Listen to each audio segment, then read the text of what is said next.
Chubby Biscuits Audio presents The Chubby Biscuits and the Secrets of Sam Blas Island, written by The Chubby Biscuits, and read to you by The Chubby Biscuits.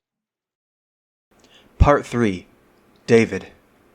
Plans without initiative are useless. The impact is as sudden as lightning, and completely unexpected. The entire boat shakes as the structure tears apart. I was told this trip would be exciting, but nothing could have prepared me for something of this magnitude. I look around, trying to come up with a plan. I'm on the top deck of the boat. My friends are around me, looking just as scared as I feel. I know if we don't act fast, things could go from bad to worse. I spot some inflatable lifeboats near the side of the deck, but people are scrambling towards them fast. There won't be nearly enough for everyone on the boat. I find myself at a crossroads. I can't just stand here as the boat sinks, but if I take a lifeboat, I could be indirectly hurting someone else. Before I can work through my indecision, I see Harrison and Eli grab a lifeboat, throw it into the water, jump off the side of the ship with reckless abandon, and climb safely onto it. Their quick actions secure them a lifeboat in time, but the same can't be said for the rest of us. I realize the only way we'll make it onto the island in time is if we get a lifeboat immediately. I know I'm not a strong enough swimmer to make it all the way, and I bet the other biscuits are just as incompetent in that department. Either way, we have to act fast. Guys, we need to get one of those lifeboats now, I say with urgency in my voice, leaving no room for questions. Follow me, we're gonna make it.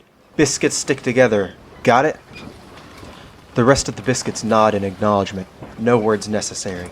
We manage to grab one, and after a slight hesitation on my part, we jump into the waves below, clinging to the lifeboat for dear life. We hit the water with a resounding force that stuns us for a few moments. Ethan speaks up after a few minutes, breaking the silence. Okay, I know this is a really bad situation, but just think about it. Our trip was only supposed to take a few days, right? So if they realize we aren't back, don't you think they'll know something went wrong and send help? His voice is still shaken, but he tries to remain calm, hoping the rest of us will do the same. We just need to survive on that island for one day. That easy. If anyone can do it, it's us. James responds, sounding almost excited. Yeah, you're right. Maybe this trip won't be so boring after all. I mean, we know how to build a shelter, start a fire, purify water, and do first aid. Is there really anything that we have to worry about? I notice the excitement in James' voice, realizing he thinks this'll just be like any other camping trip. I appreciate the optimism, but deep down, I know this most likely isn't going to be the walk in the park that he imagines it to be. Ethan and I grab the two paddles and begin gradually rowing towards the island. After not too long, we reach the island, get off the boat, and set foot back on the island. This time with a different goal: survival. So what now? Samuel asks no one in particular, as he looks around the expanse of the island. Give me a moment. I need to consider all of our options, I say to Samuel absent-mindedly, gazing around as well. The volcano we were so eager to see is about 1 mile from us, as far as I can tell, although seeing it is obviously no longer our top priority anymore. There are lots of tall and wild-looking trees slightly beyond the coastline, some with vines covering them.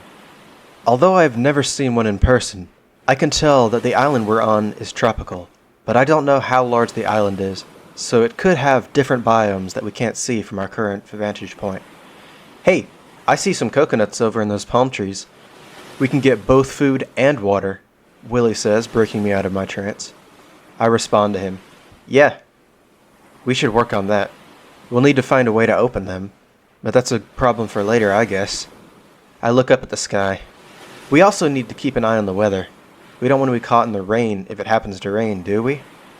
Though it doesn't look very likely to rain right now, which is good. Wouldn't want another thing to worry about. Alright, Willie, you go and see if you can grab a few coconuts. James and... I pause, realizing that I haven't seen Harrison or Eli since they got on that lifeboat before us. Oh, right. Has anyone seen Harrison or Eli? I ask, looking around to see if I can spot them somewhere. Hey, look, there they are, James says, pointing to the edge of the forest where I can see Eli following Harrison as he walks deeper into the forest. Yo, Harrison, Eli, are you good? I yell out, hoping to stop them before they escape earshot. Harrison turns around and looks at me. Yeah, I'm alright. I just feel like I'm gonna throw up. I'll be back in a second. Harrison yells back as he heads into the forest. Eli follows him, yelling something unintelligible back at us.